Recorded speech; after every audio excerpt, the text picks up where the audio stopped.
वसुदेव सुतम देवम कंस चाणूरमर्दनम देवकी परमानंदम कृष्णम वंदे जगत गुरु। जय श्री कृष्ण।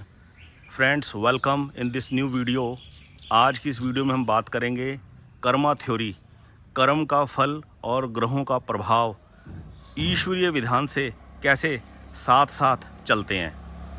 ये मैं एक पेड़ आपको दिखा रहा हूँ जो 15 वर्ष पहले किसी व्यक्ति ने लगाया, यानी कि ये कर्म किया और इस कर्म का फल आप देख ही रहे हो। क्या घनी छाया है। इस छाया के अंदर, इस जलती धूप के अंदर पशु आकर बैठते हैं और छाया का लाभ लेते हैं और दोपहर काटते हैं। और इस वृक्ष में लगे फलों को भी आप देख सकते हैं।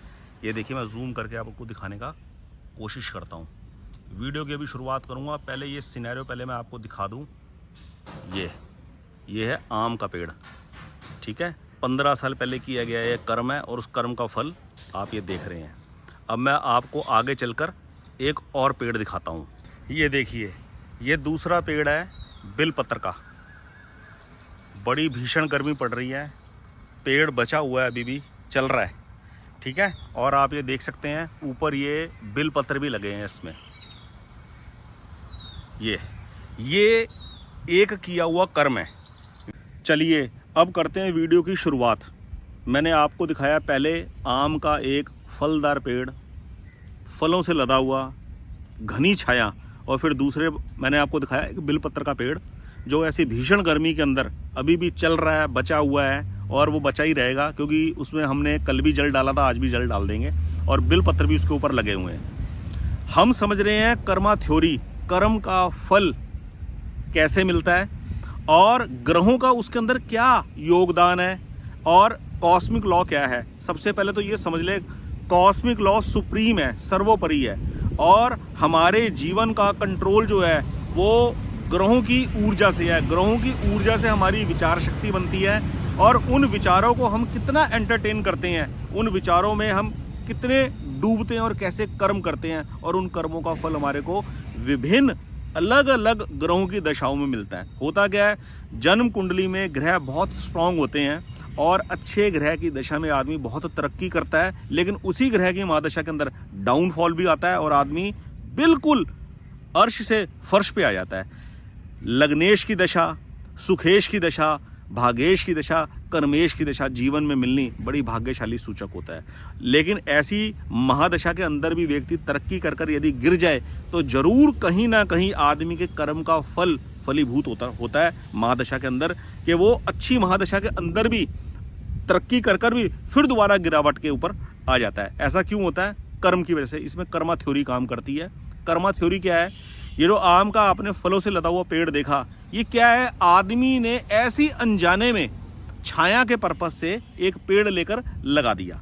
वो चाहता तो कोई छायादार पेड़ दूसरा भी लगा सकता था, जैसे एलस्टोनिया का पेड़ लगा दिया। वो 1.5 साल के अंदर ग्रो कर जाता है और खूब घनी छाया दे देता है। लेकिन ना तो एलस्टोनिया में कोई फल लगता है और ना ही उसकी कोई लकड़ी काम आती है। लेकिन व्यक्ति ने क्या दिमाग से काम किया कि जब मैं 100 रुपये का कोई पौधा खरीद ही रहा हूँ तो क्यों ना कोई फलदार पेड़ लगा दूँ। हमेशा वृक्षारोपण कोशिश कीजिए, फलदार पेड़ का लगाइए। फलदार पेड़ लेकर लगा दिया, ग्रो कर गया। ग्रो करने में टाइम तो लगा, लेकिन उस समय का भरपूर उपयोग हो रहा है। हर साल खूब फलों से लदा हुआ होता है पेड़ और घनी छाया होती है। ऐसी भीषण गर्मी में पशु उस छाया के अंदर बैठकर अपना दोपहर काटते हैं और फल, गरीब बच्चे आते हैं, आंधी से, तूफान से, हवा चलने से जब फल टूट के गिर जाते हैं, वो बच्चे उठाकर ले जाते हैं। वो आम अचार डालने के, चटनी, जैम बनाने के काम आ जाता है, आम पन्ना बनाने के काम आ जाता है, आम पापड़ बनाने के काम आ जाता है, आमचूर बनाने के काम आ जाता है। एक एकलौता फल आम कितने काम आ जाता है। हवन की लकड़ी के काम आ जाता है। आम के पत्ते घर में तोरण बनाने के काम आ जाते हैं, ठीक है। दवाइयों के अंदर भी आम का इस्तेमाल होता है। वैद्य रूप भी इसको पेट की सफाई करने के लिए आम को यूज़ करते हैं। इतना उपयोग है, यानी कि एक छोटे से किए हुए कर्म का आप फल देख लीजिए क्या फल है। अब ठीक इसके अपोजिट लगा लीजिए। मान लीजिए कि इस पेड़ का कोई मालिकाना हक नहीं है किसी व्यक्ति का। ये ऐसी एक इंडिपेंडेंट पेड़ है। किसी आदमी के मन के अंदर ये भाव आ जाता है, जब ये फलों का सीज़न नहीं है, ऑफ सीज़न है, कि यार ये पेड़ ऐसी लावारिस है, इसका कोई मालिक तो है नहीं है और काफ़ी बड़ा हेल्दी पेड़ है, इसको बेचकर क्यों ना मैं थोड़ा सा धन अर्जित कर लूँ, थोड़े से पैसे कमा लूँ। 5,000, 10,000, 20,000 का पेड़ बिक जाता है। आदमी का वो लालच, वो कर्म, देखिए एक कर्म है एक आदमी का कि छायादार पेड़ होना चाहिए। धूप बहुत है, यहाँ पशुओं के बैठने की जगह बन जाएगी, गाड़ी वगैरह खड़ा करने की जगह बन जाएगी।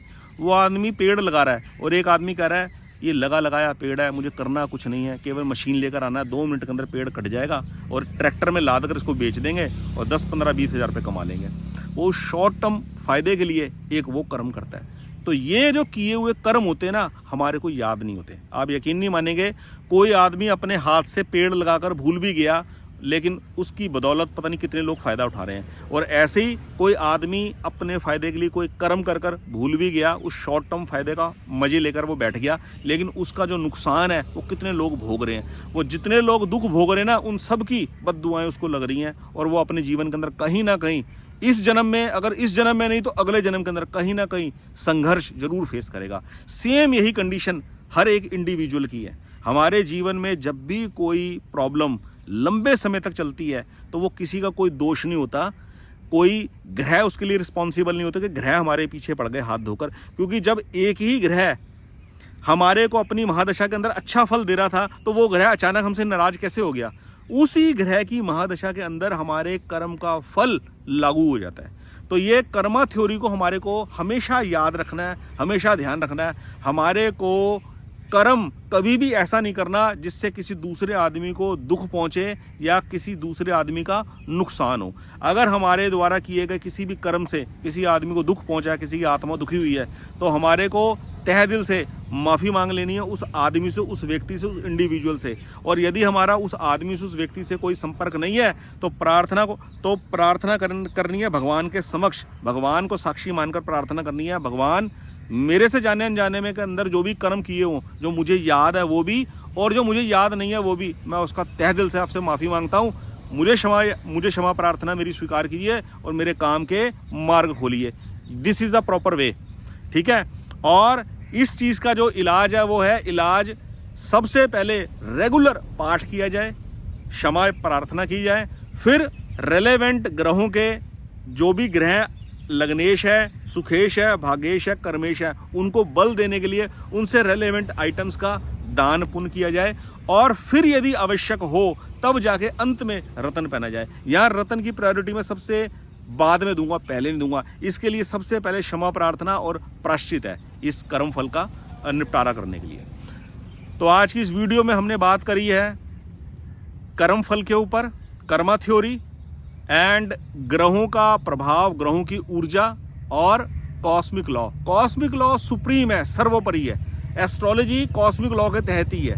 कॉस्मिक लॉ पहले था, एस्ट्रोलॉजी बाद में है। ग्रह, नक्षत्र, राशियां जब अस्तित्व में आई तो कॉस्मिक लॉ पहले था, अब है, आगे भी रहेगा, ठीक है। ये सब कुछ कॉस्मिक लॉ में एग्जिस्ट करता है।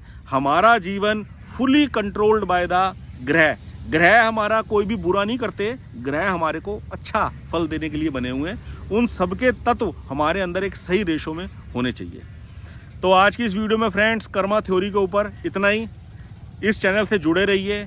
लाइफ की किसी भी समस्या से आप जूझ रहे हैं, किसी भी समस्या से, जॉब के बारे में, जॉब की स्टेबिलिटी के बारे में, वर्क प्लेस के इन्वायरमेंट को लेकर, रिलेशनशिप को लेकर, मैरिज ऑब्स्टेकल को लेकर, डाइवोर्स लिटिगेशन को लेकर, पार्टनरशिप को लेकर, बिजनेस को लेकर, न्यू बिजनेस वेंचर स्टार्ट करने से को लेकर, रनिंग बिजनेस को वाइंड अप करने को लेकर, किसी भी चीज़ को बारे में, फॉरेन सेटलमेंट के बारे में, अब्रॉड सेटलमेंट, वीज़ा स्टेटस के बारे में, लाइफ के किसी भी टॉपिक के ऊपर अगर आप कोई कंसल्टेशन चाहते हैं, कोई हेल्प चाहते हैं, कोई एडवाइस चाहते हैं, you can take the consultation from me, from this channel astrology guide 1। बहुत बहुत धन्यवाद। जय श्री कृष्ण।